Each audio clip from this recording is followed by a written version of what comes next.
राहुल गांधी कांग्रेस के 54 साल के शासन में गांधी परिवार के मूड स्विंग्स के बारे में बताना भूल गए। इसलिए आज जो हमारी खबर है, जो विश्लेषण है, ये गांधी परिवार के मूड के बारे में है, गांधी परिवार के मूड स्विंग्स के बारे में है। राहुल गांधी ने राजा के मूड की बात की है।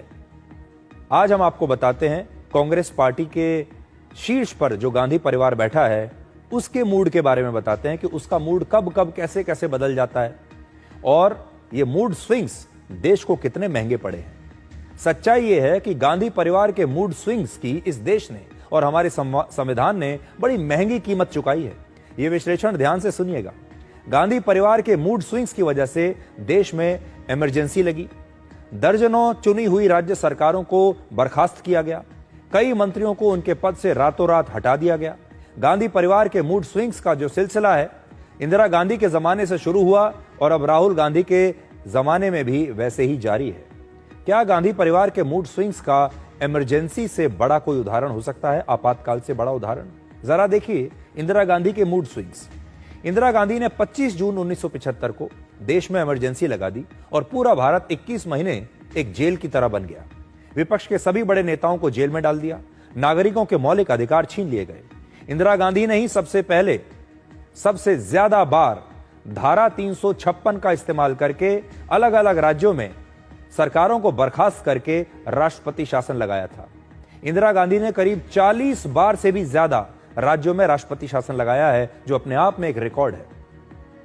आज राहुल गांधी संविधान को बचाने की बात कर रहे हैं, जबकि सच ये है कि आजादी से लेकर अब तक भारतीय संविधान में सबसे बड़ा बदलाव इंदिरा गांधी ने किया था।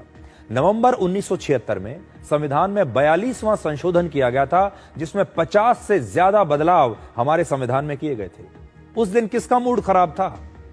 उस दिन किसके मूड से ये बदलाव किए गए थे?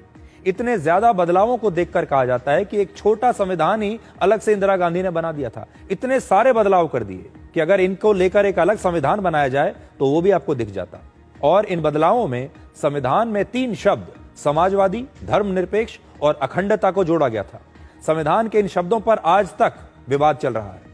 इंदिरा गांधी के मूड स्विंग्स के कई राजनीतिक किस्से बड़े मशहूर हैं। वर्ष 1969 में इंदिरा गांधी ने अपनी ही पार्टी के राष्ट्रपति पद के उम्मीदवार को हरवा दिया था। वीवी गिरी और नीलम संजीवा रेड्डी के बीच राष्ट्रपति पद का चुनाव हुआ। नीलम संजीवा रेड्डी कांग्रेस के उम्मीदवार थे और वीवी गिरी निर्दलीय उम्मीदवार थे। वोटिंग से कुछ दिन पहले इंदिरा गांधी ने कांग्रेस के सांसदों और विधायकों से अपनी अंतरात्मा की आवाज सुनकर वोट डालने की अपील की।